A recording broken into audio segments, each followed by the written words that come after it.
welcome back to our channel, ladies and gentlemen. There is a growing disquiet between Rigathi camp and Mudavadi's camp within the UDA, or should I say within the Kenya Kwanza. This is because the Rigathi team feels that William Ruto is giving Mudavadi a lot of prominence compared to his deputy. Specifically, they are saying that the most compelling reason to believe that William Ruto is kind of undermining Rigathi is because he is sending Mudavadi to represent him on major presidential events, and they are citing two occasions. When elections in Zimbabwe were complete, during the inauguration day, William Ruto sent Mudavadi. Then he also sent Mudavadi to Nigeria to represent him on that occasion. Whenever a deputy president, a minister, or any leader is sent to represent a president of a country, he goes there with a special message of goodwill and the good intent for the two nations to have a very cordial bilateral relationships. And he goes there with a warm kind of regards, telling them that His Excellency the President would want to congratulate you on your election, and he believes that the two nations will work together. And so when this happens, those who are allied to, those who are close to Rigathi feels that the right person to be sent to represent the president should be his deputy, because under the Kenya Kwanza hierarchy, William Ruto is the topmost leader, of course the leader of the UDA, and the second in command, goes without saying, is Rigathi. Then maybe now the chief minister, Mudavadi. But even before I move on, remember Rigathi has always made it clear that those who came to Kenya Kwanza late and did not bring substantial benefit should not be given anything. And experts have analyzed and explained that Rigathi feels that Mudavadi never brought anything substantial to the party, because when he compares his input to that of Papa Roma, the Speaker of the National Assembly, Moses Masika Wetangula, he feels that Moses brought in more votes. There's been a kind of joke that were it not for the votes that were rigged in Bungoma County, William Ruto wouldn't have been declared the president of Kenya, because the gap between him and as a new leader Raila Odinga was about 200,000. And the votes that William Ruto got in Bungoma County are almost the same, about 200,000 votes. So this also makes those who are allied to Rigathi feel that Mudavadi is given more prominence for nothing, because they feel that he never brought anything.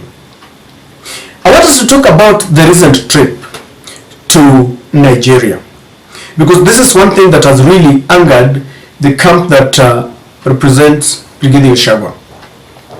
If you ask me, there was no way William Ruto was going to send his deputy to Nigeria, because one, the former president was there. He is actually the man who led the African Union during the elections, and of course the elections was really, there was a lot of protest after that election, and most of the opposition ganged up together. They felt after the election that Bona Tinubu was not the man who won that election.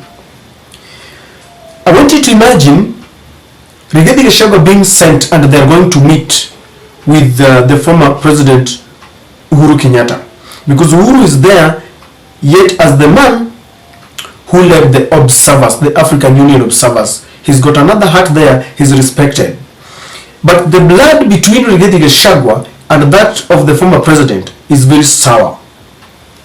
You know that the president believed that it was Rigathi Gachagua who orchestrated the onslaught against his Northland farm. Rigathi Gachagua has always criticized the Kenyatta family, claiming that they took away land that was meant for the Mau Mau and all sorts of things. They are in an ambush where they want to forcefully take the Jubilee party. That is not enough. When they were being sworn in after taking oath of office, when they were taking oath of office, Rigathi Gachagua did not spare the former president, who came to hand over the sword to William Ruto, despite the fact that his friend Raila Odinga did not win that election, who was never announced as the winner, was never declared the winner. Rigathi Gachagua did not spare, because there were several heads of state that came to witness that inauguration ceremony, and he really criticized the former president, accused him as the man who plundered the Kenyan economy. So with all this, they were going to meet in another country, a foreign country. Fears are there that Rigathi Gachagua could even go there and start criticizing the former president in front of other heads of states.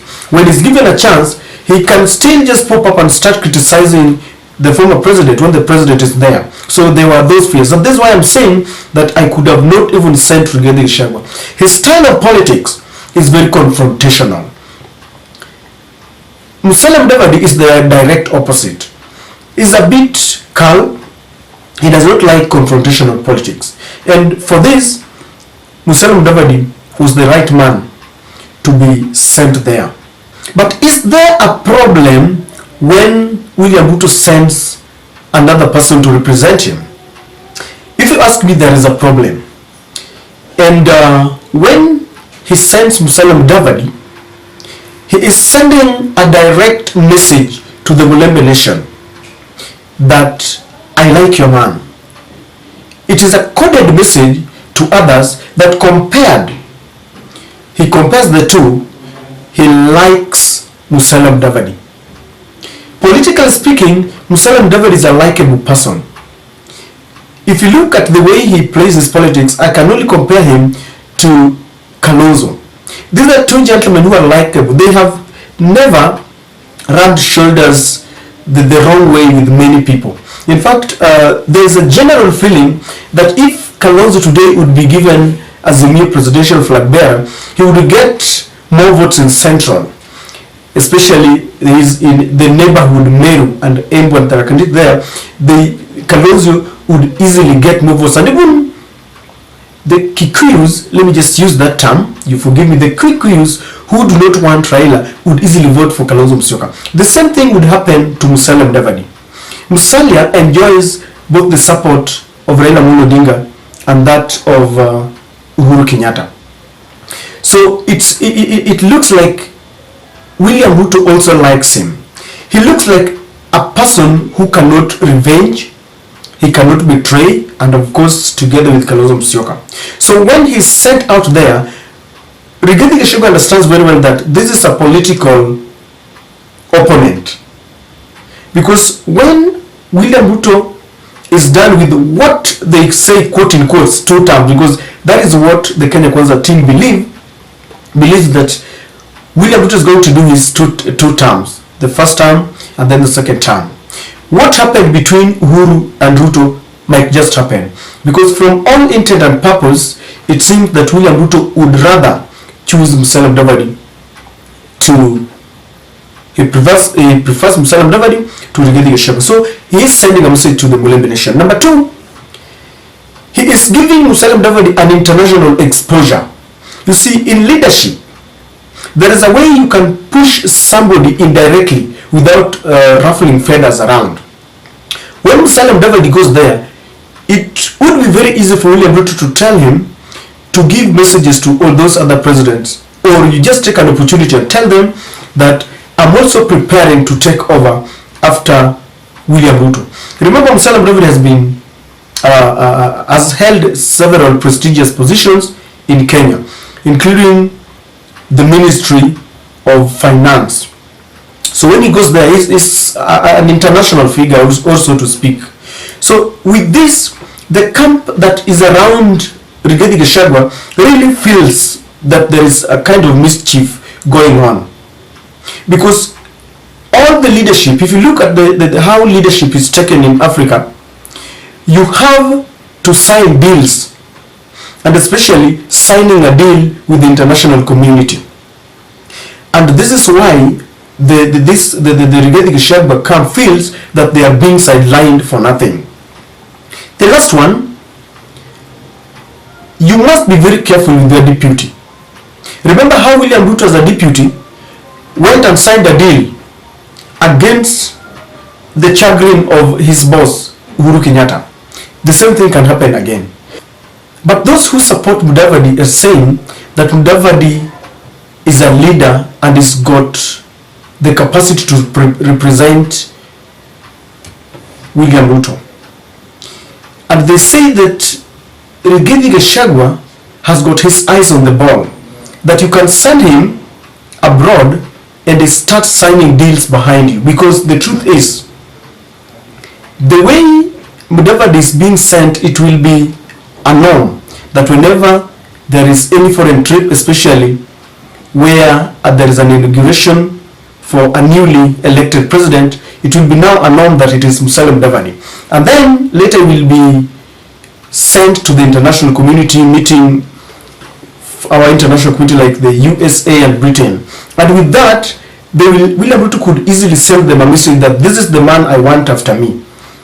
And once they have agreed that they will be able to carry the interest of the international community, he could easily carry on, because in Africa, our election is largely determined by the international community. And so this is the reason why I'm telling you that there are benefits when Mudavadi is sent there and Rigathi Gachagua is sidelined. And on this, for the very first time, I want to agree with Rigathi Gachagua. He needs to protest. He needs to ensure that he does not give Musalia Mudavadi a chance, because if he does, it will be gone. But if you ask many Kenyans, if Musalia Mudavadi and Rigathi Gachagua contest for presidency, I'm telling you, 70% will vote for Musalia Mudavadi for reasons that I've mentioned.